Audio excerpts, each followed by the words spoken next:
తెలంగాణ రాజకీయాలలో కీలక పరిణామం. మున్సిపల్ ఎన్నికల వేళ కేసీఆర్ కుమార్తె కవిత కీలక ప్రకటన దిశగా అడుగులు వేస్తున్నారు.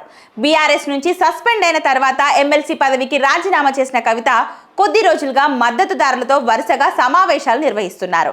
త్వరలో జరిగే మున్సిపల్ ఎన్నికల్లో పోటీకి సిద్ధమవుతున్నారు. పార్టీ గుర్తు విషయంలోనూ ఒక నిర్ణయానికి వచ్చారు. దీంతో కవిత బరిలోకి దిగడంతో బీఆర్ఎస్ ఓటర్లకు గండిపడడం ఖాయమని చర్చ మొదలైంది. అయితే తెలంగాణలో ప్రస్తుతం మున్సిపల్ ఎన్నికల సందడి మొదలైంది. ఈ నెల 27వ తేదీన ఎన్నికల షెడ్యూల్ విడుదల అయ్యే అవకాశం కూడా ఉంది.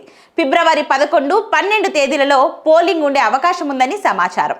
కాగా తెలంగాణ జాగృతి నేతలు స్థానిక సంస్థల ఎన్నికల బరిలో దిగాలనే నిర్ణయం సంచలనంగా మారుతుంది. మున్సిపాలిటీలతో పాటు జిల్లా పరిషత్, మండల పరిషత్ ఎన్నికల్లోనూ సింహం గుర్తుతో పోటీ చేయాలని తెలంగాణ జాగృతి నాయకత్వం నిర్ణయించింది. ఆల్ ఇండియా ఫార్వర్డ్ బ్లాక్ పార్టీతో సంప్రదింపులు పూర్తి చేసిన తెలంగాణ జాగృతి నాయకత్వం ఆ పార్టీకి చెందిన సింహం గుర్తుతో ఎన్నికల బరిలోకి దిగాలని నిర్ణయించింది. కొద్ది రోజులుగా ఇదే అంశంపైన కవిత వరుసగా చర్చలు చేస్తున్నారు. మద్దతుదారులు, పలువురు ప్రముఖులతో చేసిన చర్చల్లో ఈ మేరకు నిర్ణయం తీసుకున్నట్లు తెలిసింది.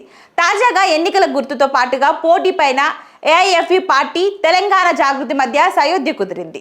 కాగా తెలంగాణ జాగృతి అధ్యక్షురాలు కల్వకుంట్ల కవిత ఇప్పటికే రాజకీయ పార్టీ రిజిస్ట్రేషన్ ప్రక్రియలో వేగం పెంచారు.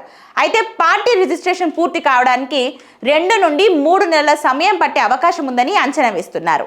అయితే ఈలోపు రాష్ట్రంలో జరగనున్న మున్సిపల్ ఎన్నికలతో పాటు జిల్లా, మండల పరిషత్ ఎన్నికల్లోనూ ఏఐఎఫ్బి సింహం గుర్తుతో బరిలోకి దిగాలని జాగృతి నాయకత్వం నిర్ణయం తీసుకుంది. తెలంగాణ జాగృతి నిర్ణయంతో బీఆర్ఎస్ కు నష్టం జరుగుతుందనే వాదన వినిపిస్తుంది.